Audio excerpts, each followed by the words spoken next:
remember watching Stranger Things when it first dropped on Netflix. I was about 14 and just like everyone else, I was instantly hooked. But then my subscription ran out and eventually so did my emails to get free trials. Fast forward almost a decade and I see the news that season 5, the final season, is being released. I figured it was time to see what I'd missed. And I've got to be honest, the finale was the biggest and most disappointing conclusions I've seen in a long time. So today I'm breaking down my complete and probably very controversial ranking of every single season, from worst to best. Stick around to see which season I legit think is a masterpiece and which one felt like a bit of a letdown.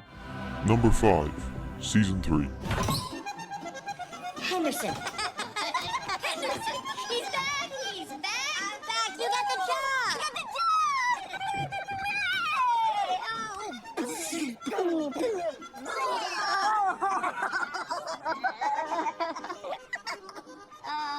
How many children are you friends with?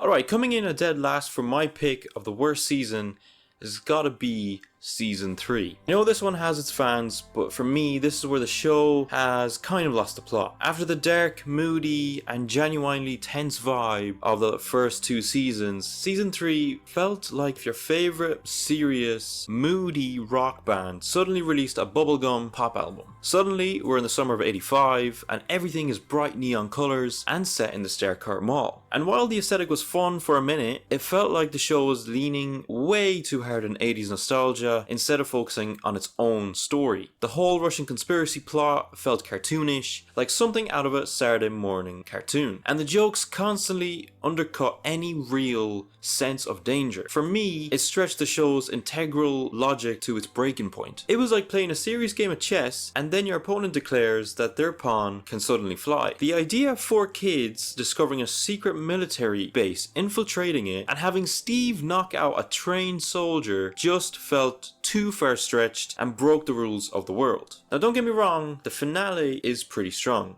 Billy's sacrifice is a genuinely powerful scene, and that battle in the mall has some great action, but a good ending can't save a whole season that felt off. That's like having a delicious dessert after having an awful 3-course meal. It's a nice final taste, but it doesn't change the fact that the rest of the dinner was unedible. It's the one season I have zero interest of a rewatch, and for that it's at the bottom of this list. Number 4, Season 5. Mr. Watson? This one hurts. Putting the final climatic season of show you love this low on the list is rough, but here we are. Season 5 is my 4th place pick and my single biggest disappointment in the entire series. It definitely had its moments, but the execution just did not live up to the decade worth of hype. For me, the ending was satisfying yet unsatisfying at the same time and a little cliche. It felt like the showrunners were so scared to take any real risk that gave us an ending that was so painfully safe. It was like watching a tightrope walker perform 2 feet from the ground and having a safety net underneath. You never felt any real tension. The core problem was a total lack of urgency. The pacing was a mess, with the finale wrapping up all the exciting action with a whole 50 minutes left. For a story that's supposed to be about the end of the world, it all felt strangely quiet and slow. I'm going to put a pin on this for now, because after we get to my number 1 pick, we're going to circle back and really get into why season 5 and the final showdown with Vecna were such a letdown. Alright, we're officially in hot take territory right now. If you're digging this breakdown and have some opinions of your own that are very controversial or strong in your own belief, do me a favor and hit that subscription button down below. I'd love to hear your rankings in the comments, and of course we have plenty more to talk about. Number 3, Season 2.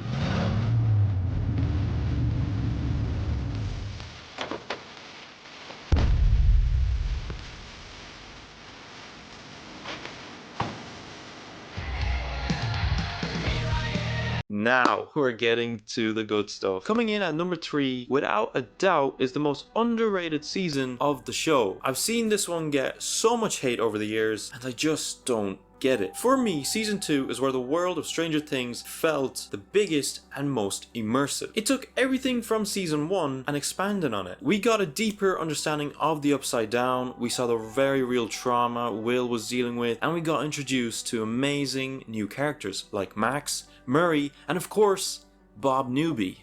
Rest in peace, Bob.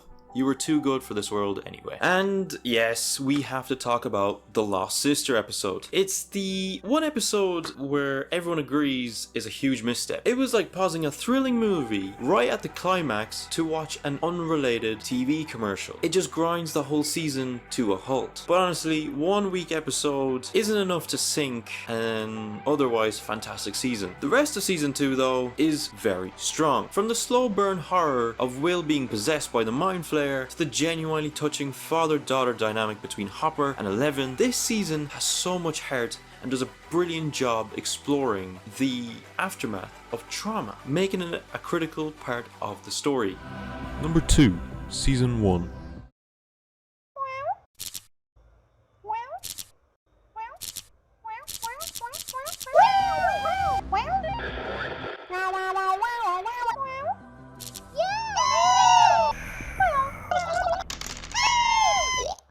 At number 2, it's the one that started it all. Season 1 wasn't just great TV, it was a cultural event. It's a masterclass in tone and mystery. It's like a perfectly crafted short story where every single word counts and there's no fat to trim. The Duffer Brothers made something that was both a perfect homage to the 80s classics and something totally new. From that very first episode, the vanishing of Will Byers, you are completely hooked. A kid disappears after seeing a monster, a girl with a shaved head and psychic powers escapes a government lab, and a frantic mom refuses to give up on hope. It's a simple, focused story that does so much with so little. Every single scene feels like it matters, with even the quiet moments pushing the mystery forward. There's just this raw, unfiltered quality to season 1. The mystery feels fresh and the horror feels real because we're discovering the Upside Down right alongside the kids. It was like being the first person to step into a hidden, unexplored cave. It was a total game changer and it's still pretty much perfect television. It's an absolute masterpiece. But there's one season that I think just barely tops it. Number 1, Season 4. Chrissy, wake up! I don't like this! Chrissy, wake up! And here we are. My number 1 pick for the best season of Stranger Things is season 4. If season 1 was a little thriller, season 4 was a sprawling, epic horror masterpiece. This is the season where the show finally grew up, tackling heavy themes of grief, depression, and trauma with a seriousness we hadn't seen before. Everything was just bigger. The episodes were longer, the cast was scattered across the globe, and the threat was more personal and terrifying than ever. And that threat was Vecna. Jamie Campbell-Bower gave us an all-time great villain performance. Vecna wasn't just a monster of the week, he had a novel's worth of backstory. Previous monsters were like the shark from Jaws' mindless eating machines. Vecna was like Hannibal Lecter, a thinking, feeling, and deeply twisted individual, which made him so much more chilling. And of course, season 4 gave us Dear Billy, an episode that isn't just a highlight of the series, but one of the best episodes of TV